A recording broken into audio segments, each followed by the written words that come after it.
government nagaplano nga magbukas ang vaccination center sa Kalumpang Molo. Sa sinapol sang COVID-19 team kahapon, gintalakay ang pagbukas ng isa pa ka vaccination center agud mas mapalapit sa mga pumuluyo ang pagpabakuna. Inyang buksan sa barangay kag una sa listahan amo ang Kalumpang Molo. Kaina sa aton meeting ginaplano na naton matilaw tanay isa nga barangay vaccination center ang Kalumpang, no? So I have scheduled with Jonas, Kap Jonas, Kap Bornok para makaistoryahanay na kami. Tunga-tunga sang Hulyo 12 kag 18 sini nga tuig ginapaabot ang 18,000 doses sang AstraZeneca vaccine nga gimbakal sang syudad. Sa Agosto, mag-aabot man ang duga nga 28,000 doses nga gimprocure sang Iloilo City Government. Samtang ginahulat pa ini nga mga bakuna, nagpasalig naman ng DOH sa alkalde nga magapadala sang vaccine sa tion maubos na ang 50,000 doses sang Sinovac gikan sa national government. Sa listahan sang Iloilo City Health Office, Hunyo 30 sini nga tuig, nagdangat sa 81,587 ang mga nabakunahan sang Sinovac kag AstraZeneca sa syudad. Ini ang 18.13% gid lamang sang 450,000 nga target population nga dapat mabakunahan agud malabot ang herd immunity. Sa piyak ka bahin, may 5 naman ka mga ospital ang nagpabutyag nga handa magbulig sa syudad para sa pagbakuna gamit ang Pfizer. Si Chiki, ginatudloan niya pa tong Metro Iloilo kag sa iban nga ospital kay daw 5 to kabilog nga ospital ang nag-agree.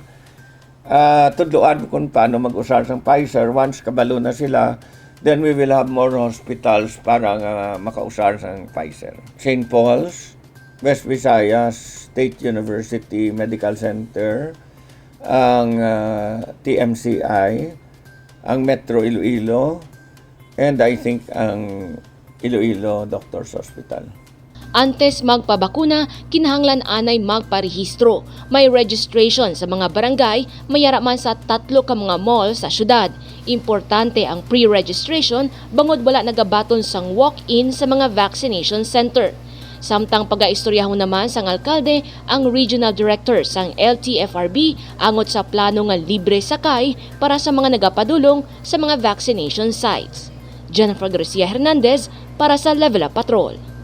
Pambatos ng Iloilo City para sa Binibining Pilipinas 2021 ang preparado na. Sa maabot nga Domingo, Hulyo 11, pagkakilalahon ang mga masunod nga tiglawas ng Pilipinas sa international pageant. Ang Binibining Pilipinas International, Binibining Pilipinas Grand International, Binibining Pilipinas Intercontinental, kag Binibining Pilipinas Globe. Isa sa magakompete, amo ang pambato sang Iloilo nga si Miss Iloilo Binibining Pilipinas 2020, Karen Lori Mendoza. Preparado na ini para sa kompetisyon kag nagpasalig nga iya tinghuaan nga makakuha sang corona. Hello everyone, I'm Karen Lori Mendoza, your Binibini 15. I would like to grab this opportunity to thank our Mayor Jerry P. Cañas for your full support in my journey. Salamat gid sa tanan nga Ilonggo sa pagsuporta man sa akon, and I hope nga patuloy niyo ako na suportahan kay ari na gid. Lapit na lang ang among nga coronation. It would be July 11, 2021. So I hope nga mabato gid kita tanan. Buligan niyo ako sa pag-like sa mga Facebook post namon, and also birada gid kita. Thank you so much, and I hope makuha ko ang corona para sa Iloilo. Salamat! Isa sa mga excited para kay Mendoza, amo ang Ilonggo designer nga si Tata Blas Pinuela. Siya ang naghimo sang national costume ni Mendoza nga gintawag Bulalakaw, kag ini ang nagapakita sang maduagon nga dinagyang festival sang Iloilo City. Siyempre as a designer, ato man gyapon ang tinatawag nga ang excitement bala. Siyempre hindi lang mani para sa akon as a designer, siyempre para mani sa Iloilo City.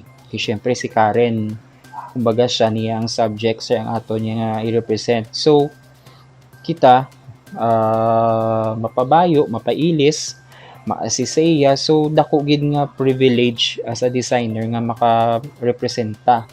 So ato na dito ang pressure, syempre. Syempre pressure mo ako ang expectations ng tao. Dapat ang makiter mo man syempre, hindi lang man para sa kaugalingon ko, hindi man para kay Karen, syempre para man sa kabilugan ng Iloilo City Wala man nakasulod sa top 10 sang Best National Costume si Mendoza, gindayaw naman inisang pila ka mga hurado. Nanamian gid ang mga judges, even si Madam Stella Araneta, nanamian gid siya sa presentation sa Iloilo kay for the first time gid in history sa Binibining Pilipinas naka-present sang costume nga amuna kalapad nga headdress. So dito sa nadumduman ko sa nag-close door kami with the judges, nag-present ako sa costume habang ginahambal ko ang kung anong mayara sa costume. Si Karen naman gawok, garampa siya. Ginapakita niya kung anong iyang costume. So, na-amaze gid ang mga panels of judges, even iban nga mga kandidata, kag iban nga mga designer na namian gid sang costume.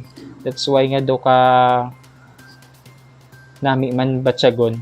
Ang mga materyales nga gingamit ni Penuela sa national costume ni Mendoza, kalabanan mga indigenous materials. Lakip sa mga ini ang balahibo sang sulog nga manok, malagba nga lawi, dahon sang palma, kag hablon cloth. Para kay Penuela, iniman ang pinaagi agud mas mapakita ang abilidad kag makilala ang mga Ilongga designer. Sa pageant enthusiast kag sa mga fashion designer, actually, damo gid ta di nga mga mahilig sa pageant enthusiast sa Iloilo. Sang bisan di pa uso ang pandemic. Bisan diin ka lang iya may pa-search gid na iya. Bisan hindi pa na sa national diri sa Iloilo, usually amo gid ang kalingawan sa mga kadamaan. And then sa mga designers, okay, sa mga designers naman damo man di manami nga mga designers sa Iloilo City. Hindi lang sa mga formal wear, kundi pati sa mga costume, damo ko kilala nga mga costume designer. Siguro mahamba ko lang, time will come, I think. Time will come, maabot man ini sa inyo ang mga naagyan ko, mga ini nga opportunity, masadya siya, na makapoy, kay tungod ato dito lang imo nga passion. Though when it comes sa artistry, though hindi mo gid pwede madayaan kay ano siya halingid sa heart. Samtang, nag-aapila naman si Mendoza sang suporta gikan sa mga Ilonggo. Mahimo mabuligan ang opisyal nga kandidata para sa Binibining Pilipinas 2021.